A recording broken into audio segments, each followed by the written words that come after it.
chock full of toys and trash and computer shit. Should you like I don't clean my space. I mean, I don't have a lot behind me, but like, who cares, right? Is that something? I'm sure there are behind you. That's a wall behind you. I'm sure some people hate shit like being in the background, right? If you actually saw the rest of my office, it is a cluster. I mean, it is a whole ass cluster. I think that's usually it. You just like clean what's going to be seen. This is my little space, that's clean, and the rest of it's a nightmare. Speaking of my space, Father's Day just happened. Yes, and I haven't actually gotten hands on this gift, but Shay got me and the kids got me a Daddies the Podcast like poster thing to hang on the wall behind me. Oh yeah. So I might buy like a curtain to bring this wall a little bit closer, have it right behind me, kind of like you have a wall really close to you, Greg. Yeah. So John, you have the cool light behind you. So you had that like custom made, I'm assuming. Made, yeah. That was when I thought I was somebody. Well, I see. Wait, they don't sell those at Walmart? Yeah, just like that? I saw it at Walmart. It's crazy. It's crazy they don't. And you have the cool. You have the YouTube. My little play button. That's my pride and joy back there. That's awesome. Yeah. Is that a million? No, that's 100K. I'm not that person. If it was a million, I'd have it like right here, like right by my head, in front of you. Here. You just do it behind it. It's just my beard would be below it. Hello, everybody. So let me ask. So as soon as you hit 100,000, do they like just send it to you, or do they like they send up? you an email and they're like, hey, we're gonna send you this. Where do you want us to send it? And you're like, what? And they actually do like a verification, and it's like a real deal plaque. It's pretty heavy duty. You could probably hurt somebody if you hit somebody with it. So my daughter watches the what's his name, Ben and Cam, Ben Asler, and he's always like going over to like Mr. Beast's house and trying to steal his play buttons, and like that's a big thing now for some reason. I mean, really, obviously it's no. If somebody takes I will note it's got an alarm on it, and I've got big dogs. So you're not going to get far because you got to get past the dogs to get to this room, and then you got to get through the dogs to get out. If you did like Indiana Jones, is it like pressure plate? Like it's pressure switch with a similar weighted YouTube thing, but just they sent me one wall anchor. Right, they sent me one for 1,000 views, and so I'm going to trade it out for that. But mine's made out of cardboard, so I've got to weigh it down a little bit. And we had to make it ourselves. And YouTube is not YouTube. It was really an honor when I got that thing. I thought I was like making it. I mean, because all the other socials are cool, but YouTube and their play buttons are like the pinnacle. Yeah. That's a huge deal. I mean, like that's not a huge deal. That's like I've got millions on other platforms, but then I've got 100,000 on YouTube, and I'm like, that means so much more to me than the other ones. We were talking about awards shows. What was the one, Greg, we were talking about? Was it like the Teen Choice Awards? Oh. No, like those, like the award shows that aren't, it's not a Grammy, it's not an Emmy, it's not an Oscar, but like the Teen Choice Awards, that's still kind of cool, isn't it? Sure, I guess, right? Would that be like if TikTok gave out a play button or an award or something? Well, they have the Cheer Choice Awards. That's for social media. I don't know if you've ever seen that one. We actually went to that one this year. I was nominated, and I was like, I'm not doing this again, ever. Was it not fun? It was not like cool? it was at the Palms in Vegas. Like we actually we had a comedy or a stand-up comedy tour. We did a performance the day before, but then the Cheer Choice was the next day, and it was in the big venue. And so you got this big old venue, and there was like nobody in it. Oh. You know what I mean? And it was all like live streamed, but there was like nobody in the room. So it's like it's weird. I know. I rented a tux and everything. I look nice. First time I rented a tux since high school. Was it from? Was it Step Brothers? Where they go to the interviews with the tuxedos? What was the line? The tuxedos are kind of fucked up now. Yeah, I mean, so like when you get invited to a show like that, does that also come like just via email? Like, hey, we want you here. Well, it's like I said, we had our tour, so our tour got invited, so we were inherently invited, but we individually were all nominated. So we did get like notifications over email that you've been nominated and here's what you got to do because it's weird because it's for a charity, but it's like pay to play kind of thing. that people can buy votes and all that stuff. So they're like telling you to go like push people to vote for you and spend money to do it. I'm not cool about that. But yeah, they give you a whole thing, and then you made it through stages in the voting process. Like the first stage was like the top 25, and then it was like top 15 and top 10 and top 5. And top 5 meant they were going to put your picture on the wall whenever they did the whole announcement for the actual winner and the thing. So those were those people that they wanted to be there, was the top 5. But it was interesting.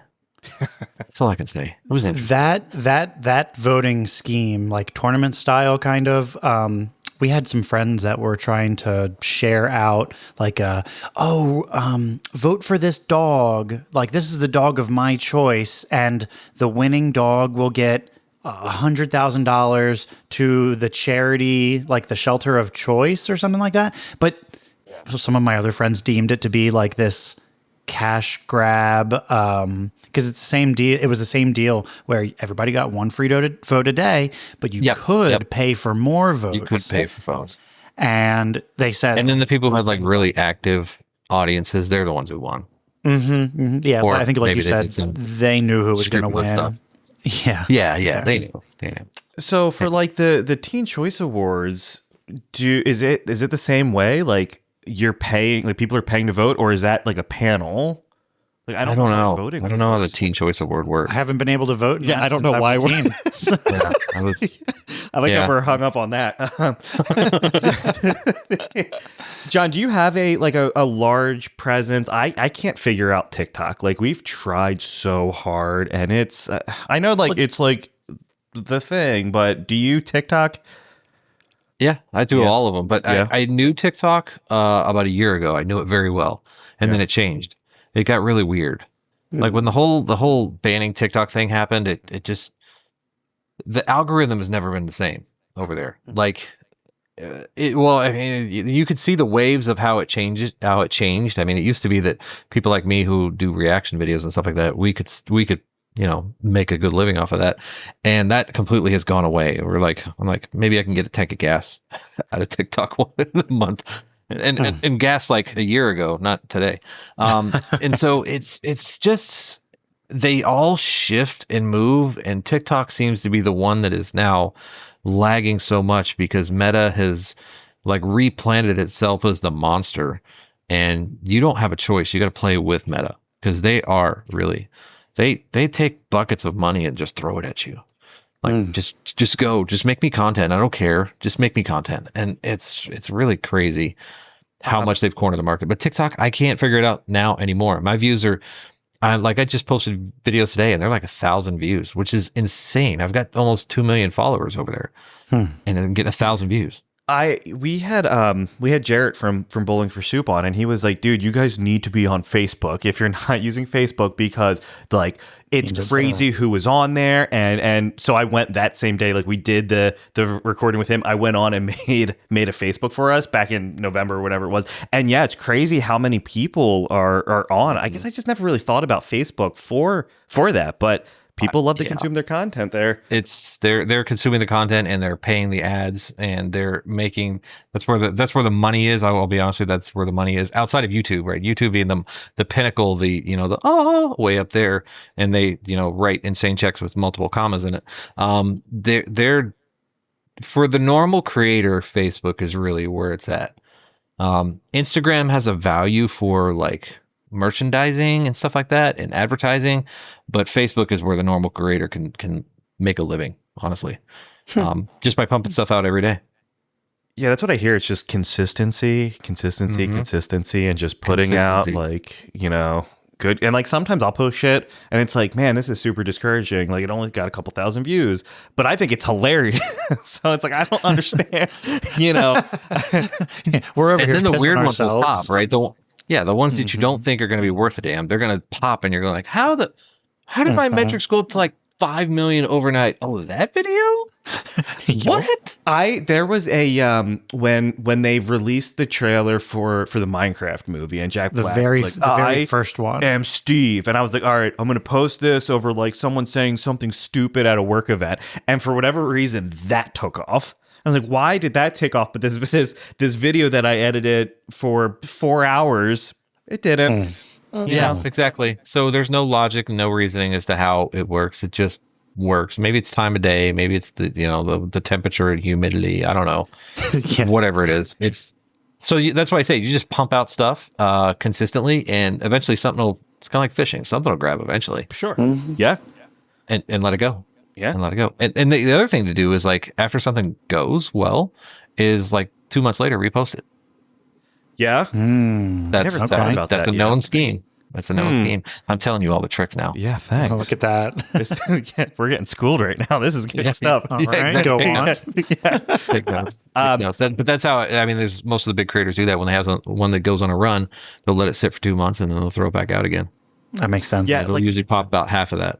I was going through like the phase of like if it doesn't do well, I'm gonna delete it, and then I heard like that's a no if you delete too many posts. Don't do that. Yeah, right. That's what I heard. I heard that's not good.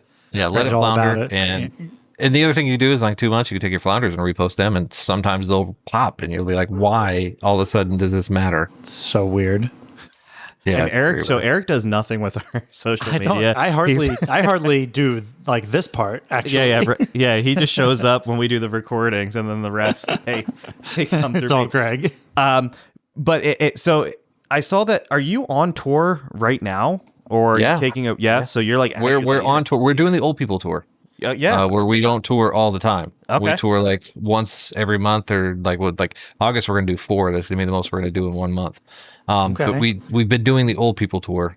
We did one in June 1st was in St. Louis, and then before that was in April in Vegas, and then before that was February. But now we're getting into some hot and heavy stuff because our tour manager said he's gonna just basically sell us out. Hey, fair enough. It's good because we've got people that are like beating down the door. They're like, hey, we need you to come here. We need you to come here. And our comments section is just blowing up with all these places we got to go. So we're starting to fill the niche. We've got back-to-back in Atlantic City and then Cincinnati. That's going to be interesting because it's like, I've never done this whole, I'm here one day and then the next day I'm playing in this place over here. And how do I get between point A and point B? I mean, I know the big guys do it and they got people that do it, but we're not big guys. So we're like, I'm like talking to travel agents. I'm like, I need this many people on the same flight. When you leave at 6 a.m., we got to be in a hotel. Can you make sure? And it's so, I'm exhausted. Well, you're not going to rent the tour bus and just, travel the whole country. I wish we could get away, but everybody besides me has kids. All my kids are grown, but Sherry's got young kids and Kelly's got young kids and Nick's got young kids, and they can't just go get on a tour bus for a month. Doesn't lend itself well to not be home for 2 months. Yeah, that's difficult. I would do it. I would do it in a heartbeat because, like I said, I don't have kids anymore. So it's like, let's go. Mm-hmm. I'm at the mercy of all of us. It's fun. It's a blast. I feel like it'd be really fun. It's funny because like we've been going through the stretch where we're having a lot of bands that are doing their 20th anniversary for a lot of albums. Come on. Oh yeah. And they're all talking about how, because they're older and they're like, man, touring fucking sucks. But like, I feel like if you're grown and you've like you didn't do it for 20, like it sounds sweet. Yeah. Let's go. Yes. Let's go. Yeah. Let's go. But you got to do the touring though when you only have like enough money to get to the next city. That's you have to sell t-shirts or else. Yeah. Sell yourself. Yeah, sure. I'd do anything for a tank of gas. So we're not there. I don't ever want to be there. That's the problem. Is like we're old and we've had careers and we've got 401ks and stuff like that. So we're like, okay, we can do this. This will be fun. Yeah. We'll just go every once in a while. It's going to be a little more cushy than it would have been if we were 20 years old. Yeah. Oh yeah. Yeah. There's no hot box and 5 guys in the back of the van. We're not doing that. You're all sharing one single bed sometimes. We're not going to go any place that's really cold because we don't like the cold. It hurts our joints. And we're not going to go place too hot because we don't like that either. We'll die. And we're only going to do it on Saturdays. And we got all these rules. And our tour manager's like, I hate you guys. Oh my god. But that's cool. Play nowhere. But it's cool I feel like to be able to kind of pick and choose, like this is what we want to do and this is what we're going to do. Yeah, that's exactly what we do. He brings us all these offers, and the problem is like some of these offers are like big money offers, and then we go, oh crap! Like we've got one the day after Thanksgiving, And the reason we have it one for a day after Thanksgiving, because, they kind of made us the offer we couldn't refuse. And, that's what sucks, is because the offers that we can't refuse are coming in, and we're like, well, crap. That's a lot to turn down. We're like, okay, I can suck it up for that. That's fine. And it's like, oh, sad me. It's the like I was watching Tom Segura's, and when he talked about how much he was making on the show, he's making a surgeon's salary every show. That's amazing. And he said that's why he does all this thing. It's not because he wants to go on the road, and it's not because he wants to do all these shows. He's like, it's retarded money that they're sending me. I can't, in all good consciousness, turn it down.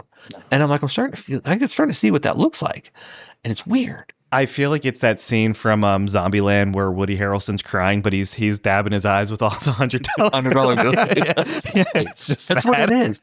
It's so weird. Like, I'm a 46-year-old dude. What the maid is an idiot with too much time on his hands and a phone. That's what I am.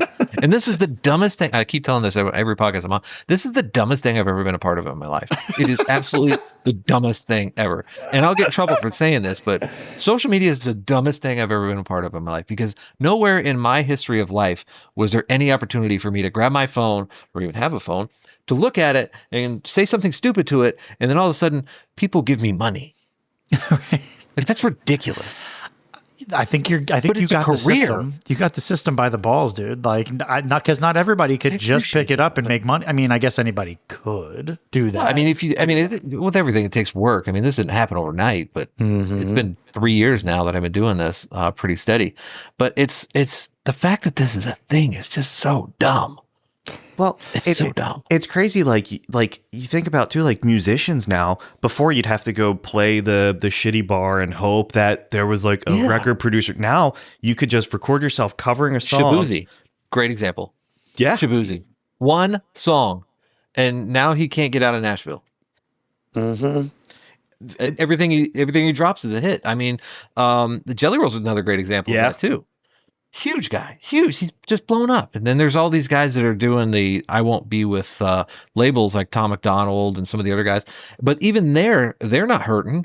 They're not hurting at all.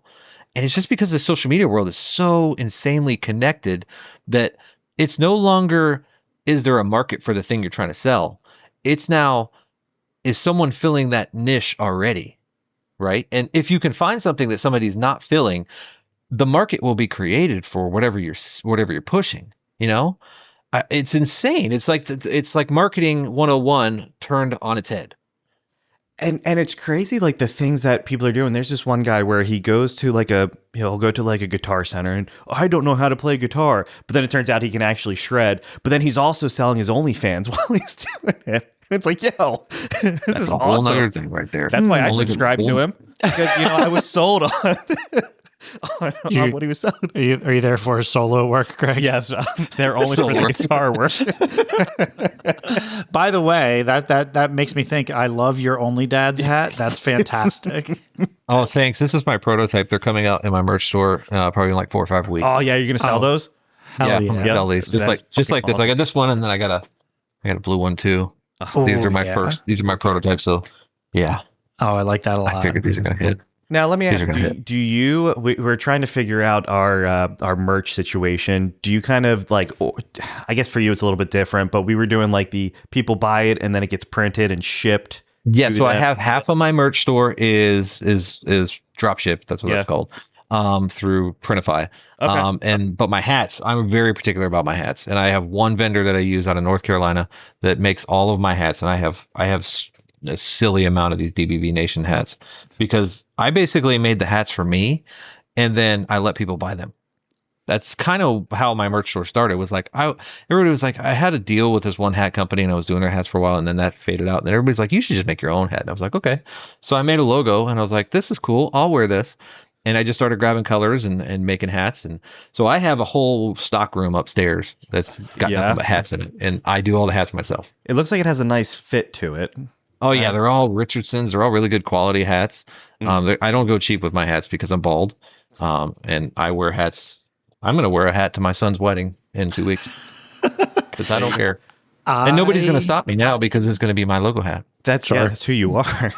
That's right. Nobody's going to stop me. Wearing hats at things is sometimes can be so weird. Well, I did it. We had a work event. Yeah, it weirded me out when you walked in with your hat on at this Thai event. Well, yeah, right. Yeah, like people are wearing like not I wore necessarily one with my tux to the suits. Cheer Choice Awards. Sure, there you go. So it's a thing. Yeah, why not? Yeah, it is a thing. But I felt weird doing it, Greg. I'm glad you didn't say anything because I would have been like, I wasn't going to make you uncomfortable, but I noticed it. But I was all like fuzzy. I got a haircut today, and did I ever tell the story about my haircut guy? I'll tell it again. It was you've seen Tropic Thunder, the movie. Oh yeah. You know, Ben Stiller's character, Simple Jack. There's this guy, the character that he plays. There's this guy at the barbershop that I go to right down the street from my house. Makes me look like Simple Jack every fucking time. But so why do you keep going to him? Okay. I'm so like lazy. I'm here for like I need the payoff. I don't feel like sitting at the barbershop waiting for the other guy who's cutting somebody else's hair and there's two other guys waiting in line for him. So I just take the guy that's free. Well, there's a reason why he's free. I know. That's right. I got a guy, and my guy is the only guy that will touch my beard. He's the only guy. Do you have a beard guy? In fact, the missus won't let me go to another guy. So you actually go to get your beard worked on. It's fantastic. It is. I do. Yeah. He is immaculate. Now, are you a beard oil, beard butter kind of guy? Do you just I only use one product. Actually, I used to be an oil and butter kind of guy, but now I found this Roussel is the name of this company out of Belgium, I think. Okay. They have a beard foam. And so you put the beard foam in and then you blow dry the beard foam and it's almost like hairspray a little bit. Wow. Okay. So I have changed to be a foam only guy. You're a foam So I get my guy. My guy does me every 2 weeks. In fact, I'll go see him on tomorrow. Okay. And then I do the beard foam in between. It would be much longer if I let it go. I mean, I probably be like down to my waist by now. But she puts limits on. She puts limits on how long it could get and how short it could get. Because one day he cut an inch off, and I came home and she called him, and she was like, "Don't you ever." And he was like, "Yes, ma'am." See that? Put it back. She doesn't want to see any chin. She's like, "I don't want to see what's under that thing. He's not going to be around schools." So I did that one time. I shaved. I don't have a lot of facial hair. I don't like it if it gets so uncomfortable. I'm sure once it gets a certain length, it's not so uncomfortable. You got to get it past that uncomfortable. I just can't. I put my chin down on my pillow and start leaning over, and it just fucking hurts. So, but I shaved it one time. I've been with my wife for about 17 years now, and it happened one time. I can't shave my face clean ever again. She would leave me for sure. But have you seen those videos where the guys shave themselves and then they go like surprise their kids and their kids like just start crying? I love it because you look like a whole different person. Yeah, for all intents and purposes, they don't know who you are. Before I die, though, like I want to go to some old barber and just have him do the clean, like the straight razor. Hopefully, it doesn't slit my throat, sweet, but like just like I just want that. I want it. Where they put the warm towels on your face. My guy does a straight razor on does this. Does it feel here, nice? And then on the back of my neck, he does a straight razor. Yeah, he's a warm towel kind of guy. He's a guy. Like that. And he only charges $15. Wow. Okay. I know, but he's booked out. Like you can't, like you have to call in favors to get in. So I'm like booked out for like 6 months with him. Every other week. Those are the guys you need. You got to find a guy. Go find a guy. So, and see, I'm not telling you who my guy is because I'm not going to give it. I don't want anybody else to get in line. That's fair. Don't give us that secret. I've been going to Great Clips. So when you go in, I'm like, please don't be this person to cut my hair. And it's always her. And she's like, yeah, just come sit on down. And then it's fucked up every time. But you know, it's only like $12. So Greg, wait, it's only $12? Yeah, man. Is she doing your beard? I get a terrible hair. No, just my hair. Just my hair. Okay. I get a terrible haircut for like... because you go to a barber shop. I go to Great Clips, and there's always a coupon. Okay, so you're telling me I could get also a terrible haircut going to Great Clips? Yeah. For half the price? Half the price. Fuck. Yeah, so there you go. You're welcome. All right. All right, well, podcast over. That's it. You just cut my haircut budget in half. So I got my hair like cut all the way off, 2 weeks ago? Because you had lice. My daughter brought lice home, and this is actually the hat, and I just haven't cleaned it. So wait, that's the lice hat? This is I don't think I had it. My head is still kind of itchy, but I don't think I had it, so it's probably fine. But yeah, so yeah, we had lice, and it was like the lice was the louse. The louses. Is that the I think the louse is a single. They were so big. And then we kind of felt bad because for like the last 2 weeks, she was like, oh, my head's itching. We're like, oh, you're probably just super sweaty or whatever. So apparently the bigger they are, the longer they've been there. And so they were big. I mean, like they were fucking... Like ant size? Bigger. Yeah. So those videos I see on the internet are real? Yes. And it's fucking disgusting. And so like my wife, Jenna, had to like pick them like the monkeys were just pulling the fucking and like they're still alive, so they're crawling around the paper towels and it's fucking vile. Get nasty. But you know what? Let fucking bug. But I do. So the Gen X tour. How did you know everyone on that tour, or did you meet them via the interwebs? Is that how you? No, it was completely by accident. The whole thing was completely by accident. Here's the story, okay? Because there's always a great story with anything. Yeah, I love stories, by the way. So I had been DMing with Sherry because Slim Sherry and I kind of started out the same time, and we've been on a parallel path. We're about the same size as each other. I've seen Nick before, but I thought he was way bigger than me, and I've seen Kelly before, but I thought she was way bigger than me. But they're like big on TikTok only. They're not big on the other. Me and Sherry are we're about the same size on all the platforms. So she reached out to me one day and she's like, hey, do you want to go to Nashville and hang out at a Airbnb and do creator stuff? And I was like in the mode of saying yes to everything at that moment, which I still kind of am. And so I was like, yeah, let's go, whatever. So we did that. And she's like, okay, I'm inviting Kelly Mono and I'm inviting Nick Harrison as well. Never met him. Just came in cold. We rented an Airbnb in Nashville. And we were just going to hang out and do creator stuff. And then our wives got involved and like, we don't want to pay for this trip. So we're going to pimp you guys out. You're going to do stand-up comedy. Now, the only person that done stand-up comedy was Nick. He's the only person that's ever done stand-up comedy. So me, Sherry, and Kelly, stand-up comedy like dum-dums. No idea. So we put in to get this venue. It's called Third Coast in Nashville. And it's 100-seater. And we put tickets on sale, and we created our own little ticket system, and et cetera. And we all did this ourselves. It was the wives kind of running the whole show. And we sold out in like 2 hours. And so we're like, okay, let's do another show. So we did another show. So we did back-to-back shows. We had like a 2-hour break in between. And that one sold out in like a day. And we're like, okay. So then we did the show, and we actually got AARP to sponsor it, which is hilarious. It was actually part of my bit. We got AARP to sponsor it. They gave us a little bit of money to kind of fund the situation that we're doing. And it was a rock star show. We had a after party that we booked at Pins Mechanical, which is like an adult arcade place. And that was a rock star show. Like 500 people showed up, and we're like, oh crap, this might be a thing. So then we're like, okay, let's do another one. So we went to Cleveland. It was a dueling piano bar, and it was 250-seater, and we did the same thing. We sold it out in like a day, and we're like, crap, this might be a thing. So then this was in November. Yeah, this was in November, and then we're like, okay, so let's do a show in Atlanta.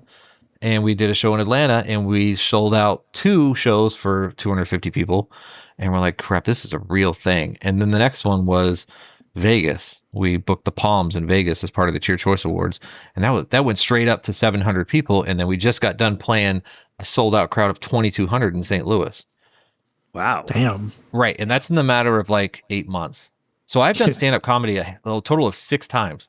That's amazing. So that's not even like your thing. That's wild. I have no clue what I'm doing. In fact, the crazy thing is like the tour manager we got, he got attracted to us because he heard through the grapevine that we broke all the rules. Like we didn't play the comedy scene in the clubs, and we didn't cut our teeth, and we're just doing these crazy things. Like we do a sing along in our show, and we call it the car scene, where we imitate having a millennial in the car with a bunch of Gen Xers, and we change the stations, et cetera.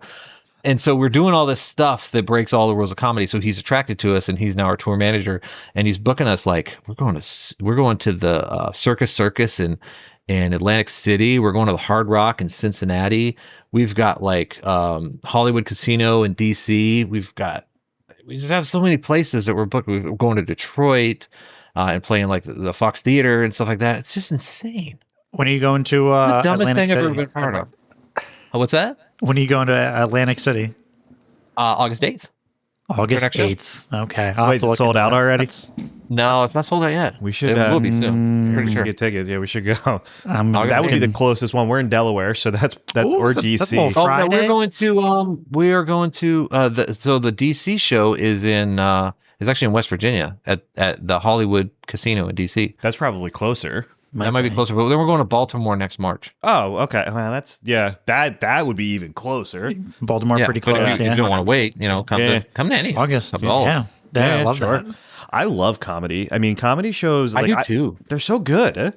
I love. That's the only thing. I won't go to concerts anymore because they're too loud for me because I'm old. Yeah. But stand-up comedy, I'm dying laughing. I enjoy it so much. I watch it at home, and now, but see, it's weird now because I'm watching it for the effect of it, but I'm also studying. Sure. That's who you I'm are not studying now. to steal their content. I'm studying to see how they do it, how they pause, how they walk, all the things that they do. And everybody does it different. Like I got Matt Rife coming up this weekend. I'm here in Charleston. I'm going to go see him. That's the second time I've seen him. And then I've got Nate Bargatze coming up in July. Love both of them. And I'm just going to be kind of watching and studying at the same time. Now I know Matt Rife is a whole different, because he's a crowd work guy, and you've got to be a special kind of, you got to have the special brain to do what he does. So you're not doing the rest of the guys on it. Yeah. Yeah, you got to be on it. I mean, your brain has to click so fast, and mine's getting really slow. So it's great that I can study all these guys that have these long sets, and I can say, okay, they rehearsed that, they wrote that, and here's how they integrate their life into that. Nate's really good at integrating his life into his stories. So yeah, so that's how it happened, and here we are. This is the dumbest thing I've ever done. So what does far? It's the dumbest thing you've done so far. Yeah, there's other crazy stuff in the background too. It's so dumb. This is so dumb. Look, here's another one. Hollywood's imploding. This is going to get dumber. Hollywood is absolutely imploding because of social media. No movie has made money in the past year. Warner Brothers hasn't made money in 7 years. Yeah, they just announced they're splitting the company in half because of streaming. Right, everything's going to streaming. I give theaters 5 years. They're gone. I hate to say it. I love movies, but everything's streaming. Nobody wants to leave their house anymore. All the revenue is in streaming and all that stuff. So Hollywood studios that are getting into the streaming movies are now going after creators. The reason being is they've got baked audiences. They've got baked on. It doesn't even matter if you're good. They're going after you. And they're going after us. And now they're going after us for this Gen X thing. Can't say anymore, but it's a wild thing. I'm like, sweet, you got to be kidding me. Come on. So this won't be the dumbest thing you've ever done soon. I'm going to write a book, and it's going to be called The Dumbest Thing Ever. I like that. It'll be. Greg, I'll have to put it in fiction because nobody's going to believe it's for true. Right. Greg, remember we were talking to Mayor Mulroney, and she said basically the same thing, that it was that Hollywood even was shifting towards more. Was it short? What was the short form content where it's like you pay $20 a month or whatever, and you get tokens, and you can buy, and it's like these cheesy basically like soap operas, but just like Facebook Shorts or whatever. And then they you call have them. you pay $20-$30 a month, and that's how people consume. I mean, and she I don't said that's like that. her bread and butter right now. She said it makes so much fucking money. I hate that it makes money, but silly money. It is. But it's John, to your point, going to the movies is so damn expensive anymore. So it's all right, well, we're going to get 4 of us food there. And then I have to sit there. And so my wife is always, whenever we go, she's like, is someone going to shoot the theater up, do you think? I was like, well, I didn't, but now I do.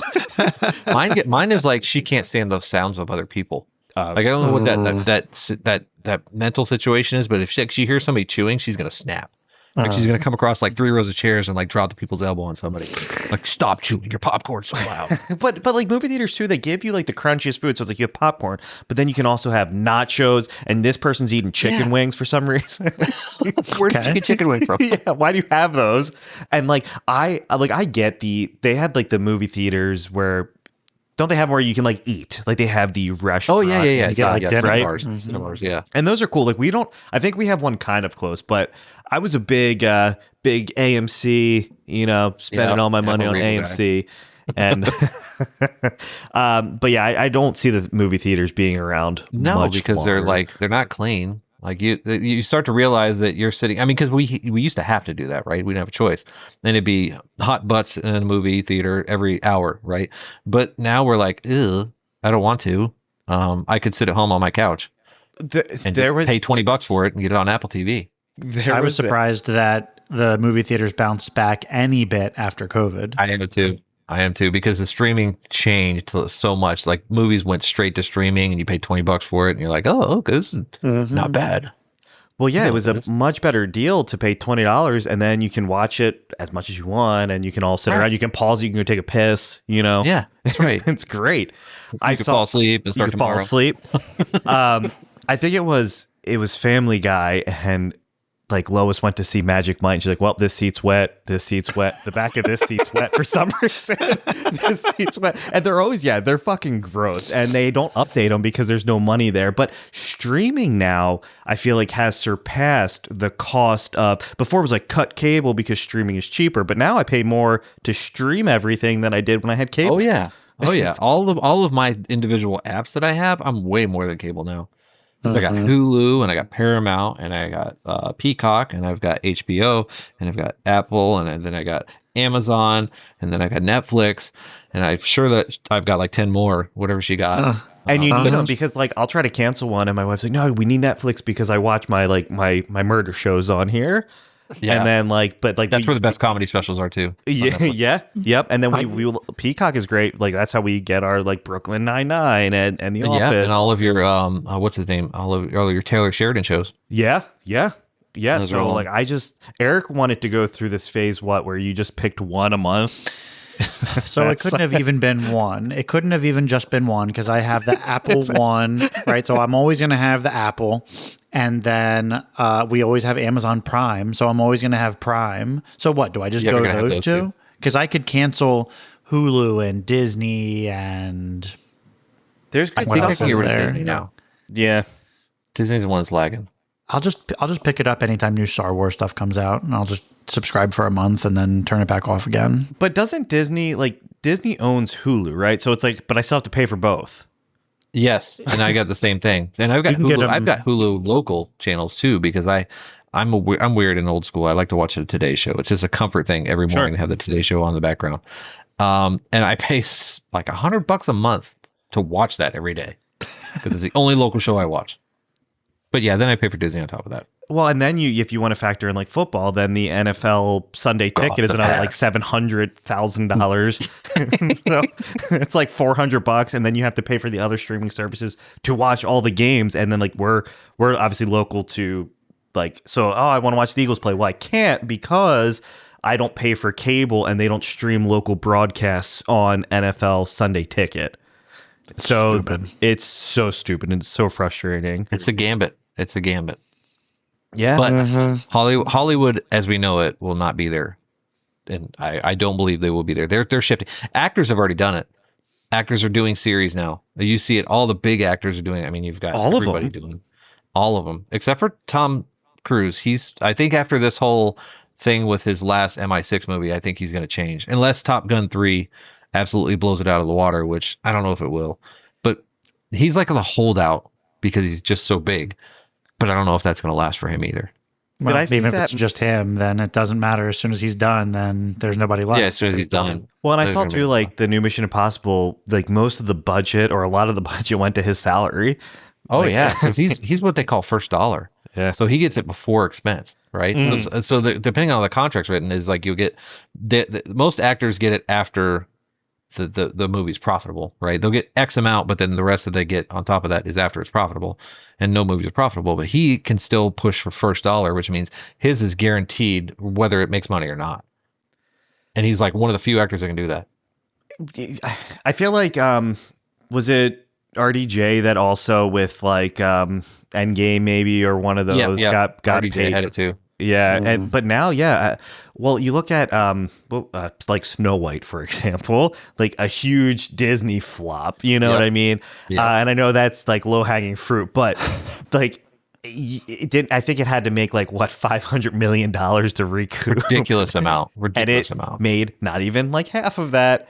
Yep. Because the marketing is so much compared It's to, like, so expensive. it's because you got to wild. get people to leave their house and go to a theater. Versus the streaming guys spend nothing on marketing. It's baked into their platform. They just post it. They put it. They take a picture and they say, "Look, this is going to be showing this date." And poof, all the people have saved it in their thing, and they get a notification when it comes on, and they just sit there and boop, it just shows up. And what, you have a couple server rooms throughout the country that Yeah, you got a couple. Yeah, I mean, they've got the Google Rooms and Apple. They've got their Amazon server things web anyway. service, and yeah, they've got all their stuff already. So it's just part of their ecosystem. That's why they buy. That's why they're buying studios. That's why Amazon bought MGM, is because they were like, I need a studio, I need a production company, so I can make the movies for my stuff. And poof, here we are. And like video game companies are doing that too now, which is awesome. So like now I can just log into my Xbox and stream essentially. Xbox just announced yesterday they're getting rid of hard disks. Really? I believe that. I'm for that. I'm cool with that. Yeah, I mean, I haven't played. Actually, I'm a PC guy now. Yeah. So Hell yeah, me too. I held out forever, but So did what was it, Greg? Last April, I think I got my gaming PC. You jumped in, Yeah, and then you still bought Elden Ring on. I did buy the Night Xbox. Rain on Xbox, so I could play with you. Yeah. What are you playing now, John? oh, I'm still Call of Duty Modern Warfare 2 DMZ. I'm a DMZ guy. Wow, really? And I stream it almost every day. In fact, my guys are like, "Why are you not streaming today?" I was like, Where are you? Where after this we're gonna go? Yeah, we're gonna play. Yeah, because I got to go over Night to Twitch and jump on. And but I've got a group of guys that we were playing for like 3 years. We played the game, just us, and we call it the Garage Beers group, because it's the new way of guys getting together and hanging out in the garage. Plus, we were always drinking beer when we were doing it. And so we called it the Garage Beers Gang. And when I started streaming on Twitch, after I bought the PC just to stream, because another opportunity in social media, the money that I got from Twitch, I didn't keep it because I didn't need it. So I just split it amongst the guys that I play with. And so now they're like, dude, you need to get on. Your Twitch hasn't been running for like a week. We're hurting. We're hungry. We're hungry for We're hurting, dude. We're hungry. And I'm like, calm down, guys. I'll be there. I just got to feed the other side of the business. right. So it's crazy because and the kids especially are on Twitch.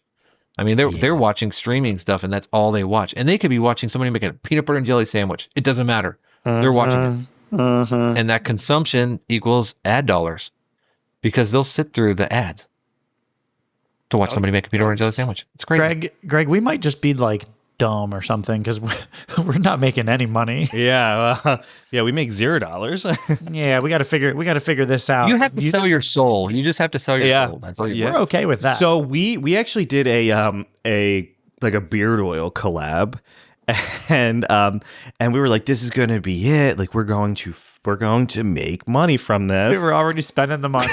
Yeah, in our head, we can pay off all the debt that we have from investing into the podcast, and then we made $0 from that. And I don't know if that's how all collabs work, but I feel like yeah, we didn't talk that one out. Well, I mean, we put nothing out, so yeah, ourselves, so no risk, no reward. But I think I was really excited. Jessica, I guess she when she reached out to us, I was like, hell yeah. I mean, like, we all day super hype about this. Yeah, I just started with Jessica like a month ago. Oh yeah, she seems great. I get to talk to all these cool people now, like you guys and some other people. I was like, I didn't know I needed a PR person until Sherry told me. She's like, you need a PR person. I was like, okay, I need a PR person. And here we are. Well, and it's funny, like we've been interacting with a lot of like PR people, and that's new for us. Like, that's new. Like, I'm used to but if I feel like tried to message you directly on Instagram, it probably would go to your junk box. You know what I mean? Because you have many. But I'm the kind of guy that reads my junk. Do you? I really do, because I know that there are nuggets in there of people that are trying to get to me, and I try to be conscientious of that. But it feels like I never got anybody loving on me, so that's why I hired Jessica. Well, and I think. And then what's crazy is the Wall Street Journal reached out to me outside of her yesterday. It was nuts. I was like, why are you calling me? I just hired a PR person. You got to give her that. And you're credit. not going through her. Yeah, right. You're not going through her. And she's like, oh, I didn't know that. And Jessica was like, oh, I didn't know. And so it actually was a sideways thing, kind of like you guys reaching out. And that was weird. But anyway, sorry. So when you have a PR person, does everything now filter through? Like, if someone hits you up, you're like, hey, talk, or like, it's like best of both worlds kind of deal. It's whatever she gets. She's there on a monthly fee. schedule, and her job is to go and find me the things that I've asked for her to find. And if somebody comes to me off the side, it's not like there's any money associated with it. So it's just, whatever comes in. The goal is to grow the brand with her support, and whatever happens. I told her I have some lofty goals, like I want to be on the Today Show, and sure. I need the thing so I can get my blue check mark on TikTok. There you go. Because I need that, whatever the big picture things that everybody recognizes. Yeah, that's the only check mark I don't have yet. You haven't collected that one yet? You've collected all. No, I haven't collected that one. I mean, it's like you've got these merit badges in social media that you got to get. You got to get one of those.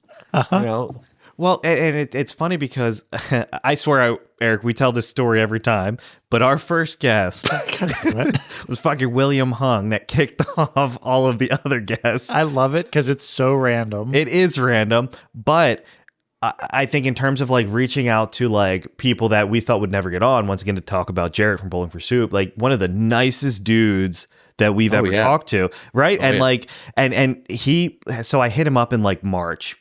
Early like March last year, I think it was, and he was like, "Yeah, we're on tour, but hit me back in like November." And I was like, "All right, that's a really nice way of just saying fuck off." Essentially, yeah, you think he's letting you down easy. In November, he was like, "Hey, let's do this thing." I was like, "That's fucking cool." Like that, it's just like getting to interact with people like that. People for me, I'm honored to be on somebody's podcast, because I did a podcast with my sister, and I know how much work goes into it and how much effort it takes, and you guys are doing a great job with what you got, and I'm honored to be able to be there. So I'm using her more to give me the opportunity to talk to cool people.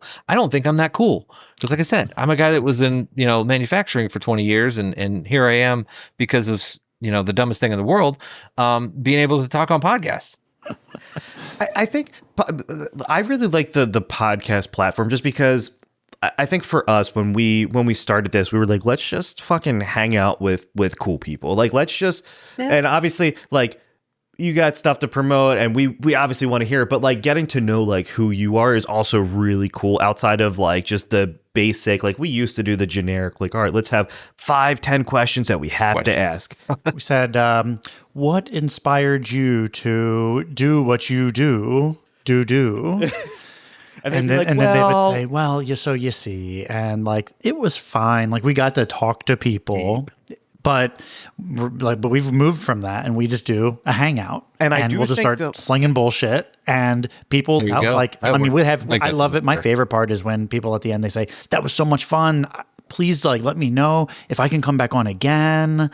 That feels really good. So that's scratching that itch that I think that Greg and I both have. And too, we get to do this and just have a lot of fun. And we say oh, we haven't gotten paid yet, but like we're going to New York in a month to kind of like do the 20th anniversary show of a band that I grew up loving, and we're going to be there and kind of be like the podcast there. Like shit like that is fucking cool.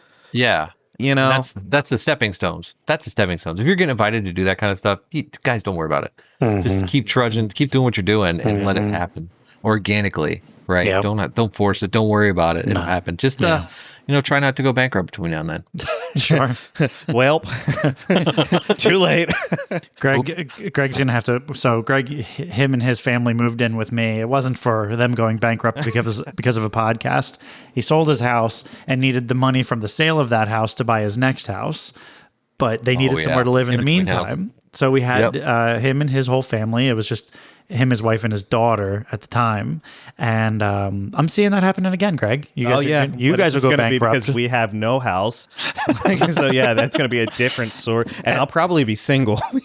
That's true. So you can come live with me. Yeah. I'll come live with you. Jenna will move. I don't know. He's going to pack lightly. Don't worry. Yeah, right. Bachelor life. Because Shay would probably leave me too. So we should probably both get a motel. We get a condo. Just get a condo. There you go.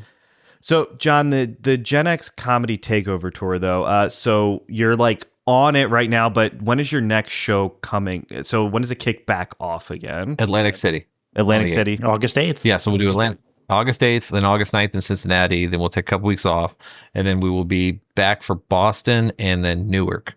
That'll be the 4 that we do in August. That's the most we've done in a month. Sure. So this is going to be interesting. That's a lot for a bunch of 46 plussers. And so, can people get the tickets on your on GenXTakeover.com is the source for all things. I would, if I was anybody, I'd sign up for the email list over there on GenXTakeover.com because our great tour manager shoots out all the pre-sale codes and stuff like that, and he also does discounts and stuff like that for some of the shows. And also, as he decides that we're going to have new shows get added all the time, like the day after Thanksgiving in Arkansas, that's where you're going to find out about it, and you'll be notified when the tickets go on sale. Cool. Yes, the day after Thanksgiving is in Hot Springs, Arkansas. They've got some great Black Friday deals for your show. They made the offer that we couldn't refuse. So are you spending Thanksgiving there? Actually, my daughter and my ex-wife live in Eureka Springs, which is about 2 hours north of there. So it just happens to be that my daughter is the only kid of mine who hasn't been to one of my shows. My ex-wife has actually already been. She was in St. Louis. I made a comedy bit about her. I love making fun of people because I'm the FAFO, I'll find out. And that's what my whole bit is about. So I actually put my ex-wife in my FAFO bit. It was great. I loved it. I'm going to keep working on that one. Oh yeah, she totally knew. She was like, I don't care, whatever. We're still good friends. So that's. I mean, I feel like if you're still. But she had 2 kids in her 40s. That's so easy for me. Sure. She had two kids in her 40s. I'm like, you literally fucked around and found out. That's what happens. Thank you for the material. Everybody's material. Yeah, right. Exactly. And the crowd loved it. They're like, because at first I was like, yeah, and we're going to start the conversation about FAFO with my ex-wife. And they're all like, boo. And I was like, no, guys, rude. She's in the room. Did you point her out? I hope. If I couldn't see her because you can't see when all those lights are in your face. Right. I couldn't see her, but I would have. I totally would have. And she was laughing. She loved it. So anyway, my daughter's in Eureka Springs, so I'll get to see her the day after Thanksgiving. That's awesome. She'll get to see my show. That sounds fun. That sounds fun. So wait, but are you having Thanksgiving at home and then you're flying out, or? I think we're having a Thanksgiving here. Wednesday, and then I'll fly out Thursday. Okay. Then I'll be in Hot Springs, and I might stay a couple days after to hang out with my daughter up fun. in Eureka Springs. Yeah. Yeah, because also traveling in that time period, that's going to suck ass. Oh my God. Yeah. Sorry. Plus, planes are falling apart right now. That's what I was going to say. At least a bunch of planes aren't crashing. Could be the sole survivor of the next plane crash.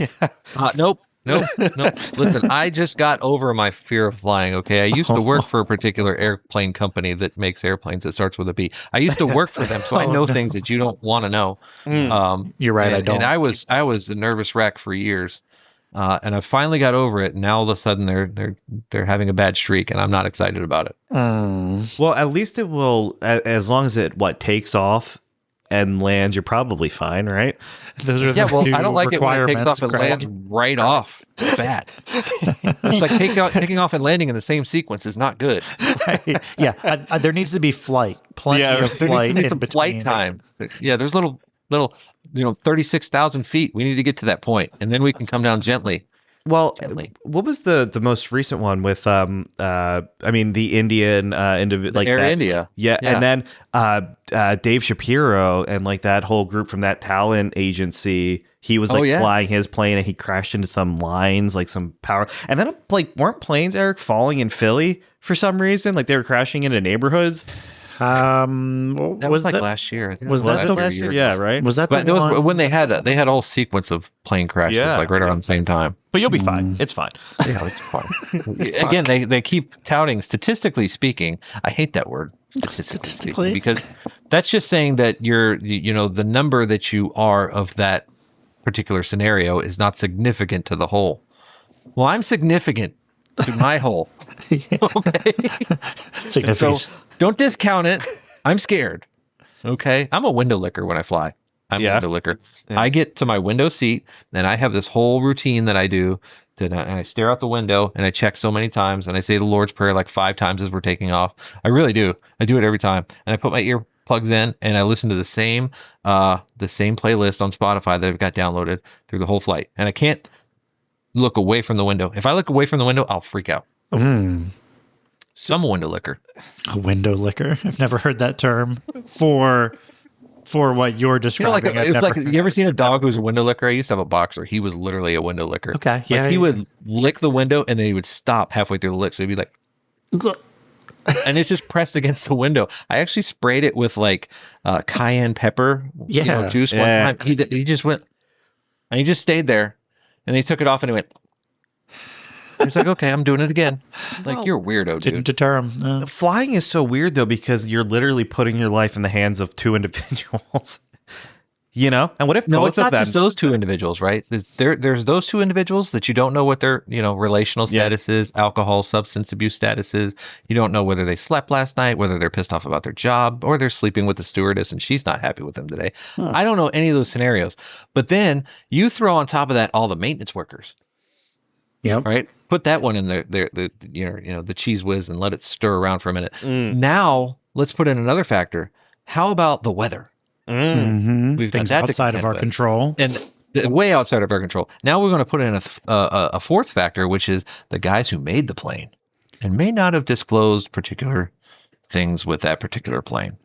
Well, and then what if you have someone like Walter White who lets someone's daughter die, and then the air traffic controller lets the two planes go, Sure. So, exactly. Yeah, then you got the ATCs on. I didn't even think about the ATCs. The fifth wheel. Well, so odds is are the you will ATC die. who's got 600 other planes that he's trying to monitor at the same time. I'm scared of flying now. Yeah, right. And to him, they're all just blips on a video game screen. Yeah. I lost. Did I hear that job has one of the highest like heart attack rates because of how stressful it is? Yeah. Right? Like that sounds horrible. I mean, you guaranteed work, but it's more work than you're going to want to do. Yeah, no, I'm good. And then here's the thing, right? Everybody says that driving is more dangerous. Statistically speaking, yes, driving is more dangerous, but I can always pull off the side of the road if something goes south, and I can stop there and I'm still going to live, right? Until I figure out the scenario. You can't do anything at 36,000 feet. No, you can't. That's it. No. You just wait to hit the ground. That's it. But you're supposed to jump at the last minute before the plane hits. Before it explodes, yeah. Before it explodes. If you're in a exit row seat, because he was in an exit row seat, that was his saving grace. He's right next to the door. That's crazy. I can't stand that. That's so terrifying. Well, he wasn't the pilot. No, he was just some random. He was seat 11A. Seat 11A. So that's the seat you want. Well, any of the exit row seats, but he obviously knew how to pop that door open real fast. Sure. Is that what saved him? Yeah, I think he jumped out. He got out before it exploded, and he landed on a building. That's so fucking terrifying. Like insane. It's insane odds that he's even alive. Yeah. Wow. I hope he went to go buy a lottery ticket. He has to. Yeah, right. I don't know if they have lottery in India, but well, maybe he had some. I don't know, some naan. Yeah, exactly. Shut the fuck up. Greg, I was genuinely worried about what the fuck you were about to say. I didn't know where it was going. Well, on that note. All right, John. Well, thank you for joining us, man. Yeah. It was awesome having you on. This has been awesome, guys. I really appreciate it. This is fun. I will definitely put the word out about you guys and really appreciate you guys having me. Yeah. And you guys are awesome. You guys are doing great stuff. Thank you. Good luck on your tour, man. Yeah. Yeah. Come see us. Absolutely. Yes, I think so. August 8th, Atlantic City. Yeah. I'm ready. I got it in here. Yep.